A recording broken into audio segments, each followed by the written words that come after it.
mas lumalalim ang issue sa DPWH ayon kay DOJ. Secretary Jesus Crispin Remulla, posibleng may mas mataas pang opisyal na nasa likod ng kautusan na sirain ang mga dokumento o sa ahensya dagdag. PA niya lahat ng individual na nabanggit ang mga sinumpaang salaysay ay itinuturing na mga suspect at hindi makakatakas sa pananagutan.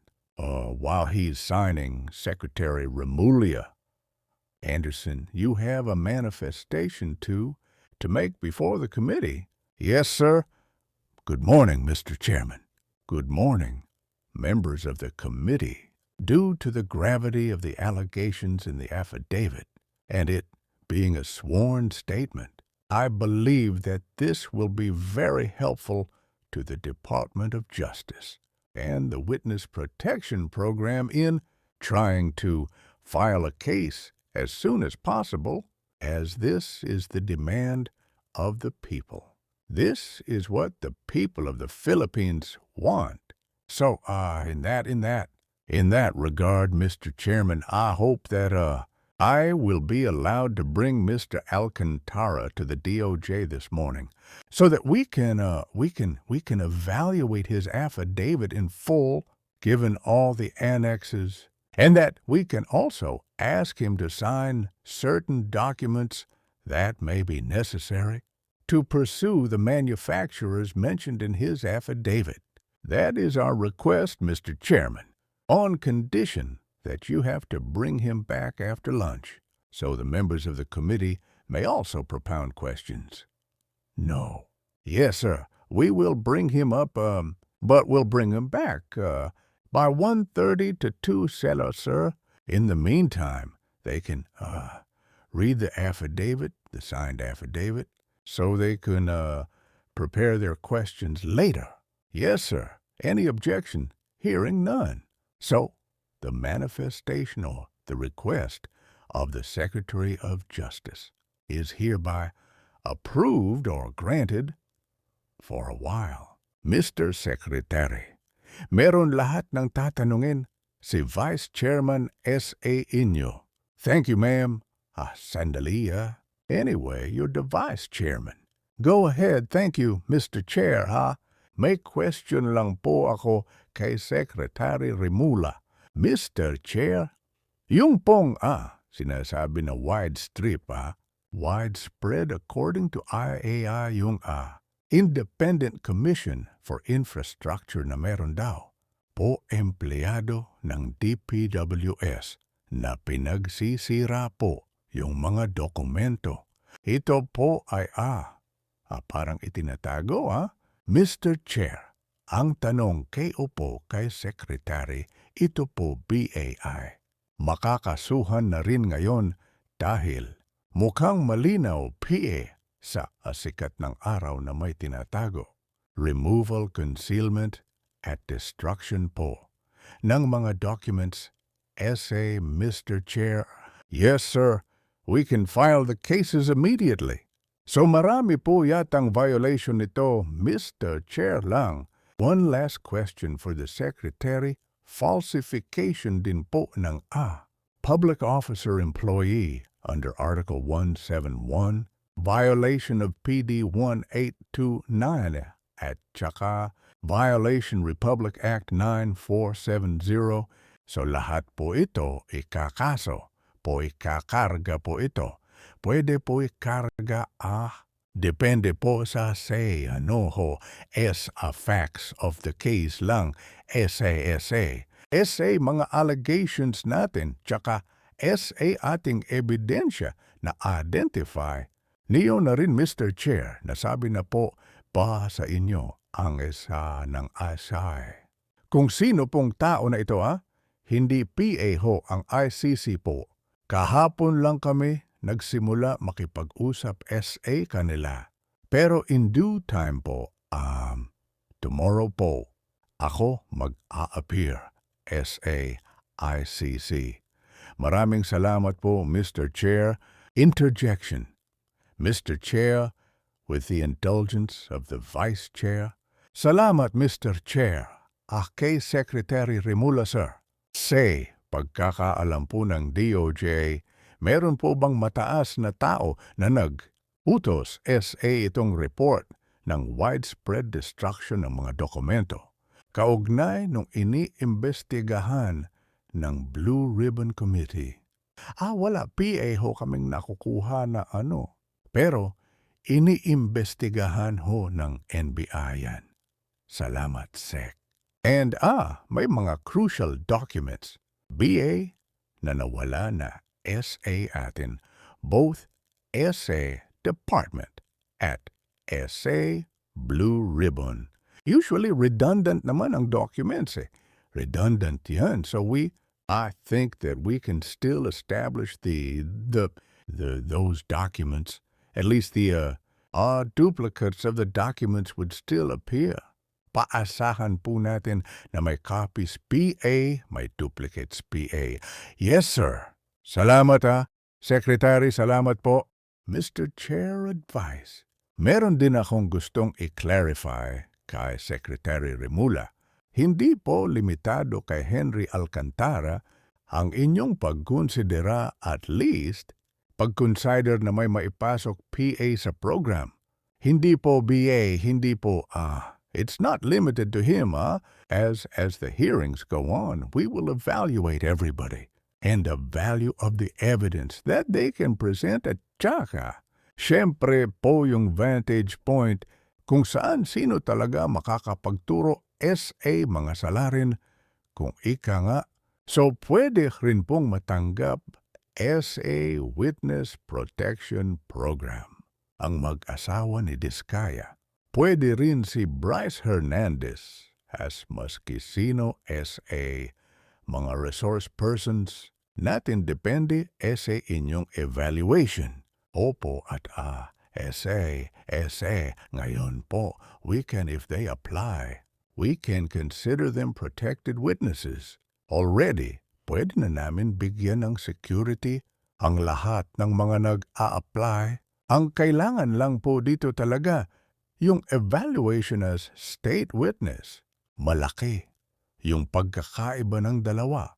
Maraming salamat po sa inyong pagpapaliwanag, Mr. Chair. May pahabol lang po ako kaya Secretary Rimula, Mr. Chair di po BA ang sinasabi Is it true?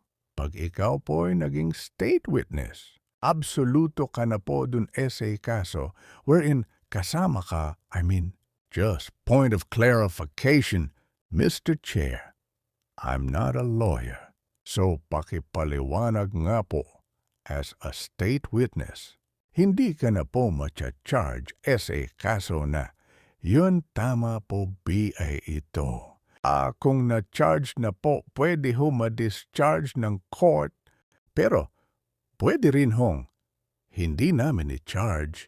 At ang i-charge namin, yung mga tinuturo po ng state witness.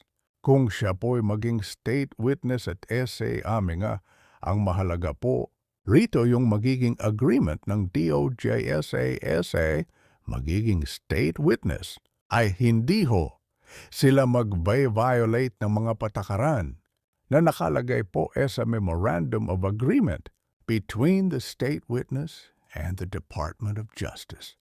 So, this is one way, Mr. Secretary, Mr. Chair, na mapapanagot po natin, aabutin po natin.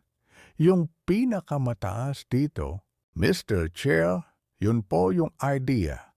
The higher up the food chain, the better kasi. Yun po yung gusto nating mangyari dito. At managot po yung dapat. Managot kasi dapat po matuto na ho ang bansa natin at hindi na ho talaga tanggapin yung ganitong mga gawain ng mga leader natin. Yun po yung ating gustong mangyari, Miss Chairman. I'm sorry. Yeah, Mr. Chair, one last question for the Secretary. Nabigyan na rin po biya kayo ng abiso ng Pangulo na wala pong sisinuhin because mayon po yung press statement niya kamag-anak kaibigan, ha? Kaalyado wala pong sasantuhin. Were you given that instruction already? Mr. Chair, opo. Yan po ay malinaw na malinaw, SA aming usapan. Sa mga usapan namin mula nung simula, PAHO ng kanya pong ni-reveal. Yung mahiya naman kayo speech ay sola po lagi pong ganun. Ang usapan namin dapat lahat yan.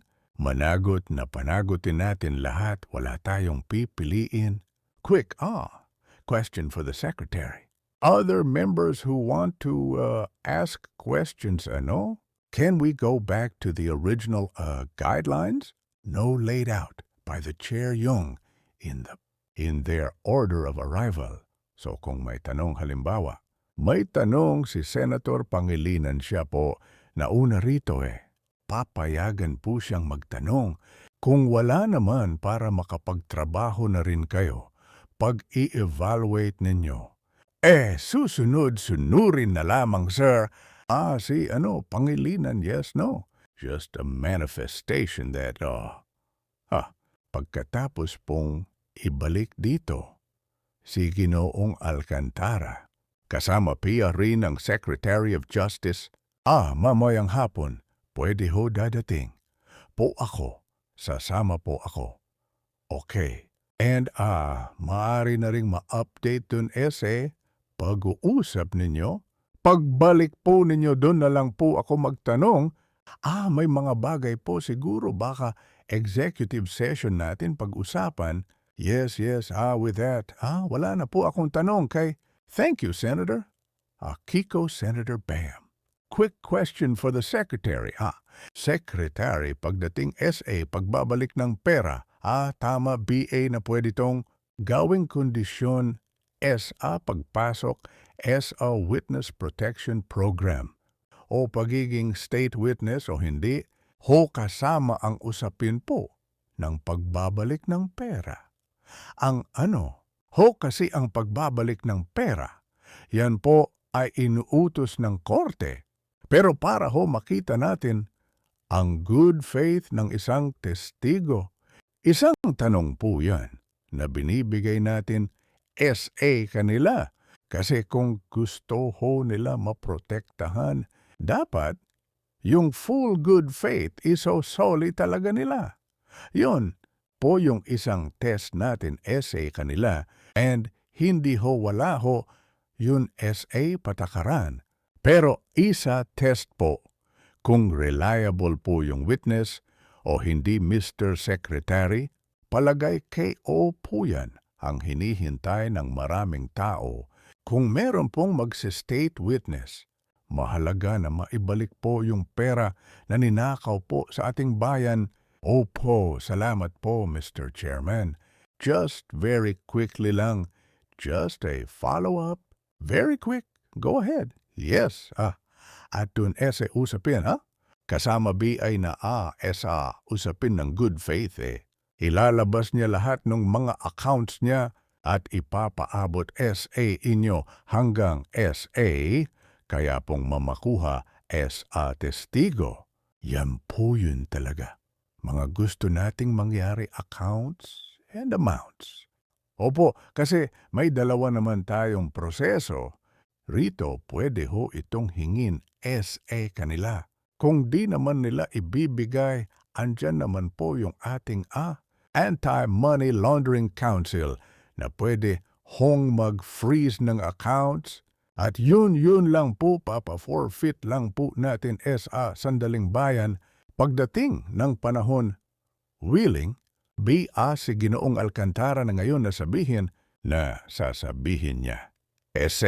Pag-uusap natin, si Santo Pangilinan, you're limited to one question.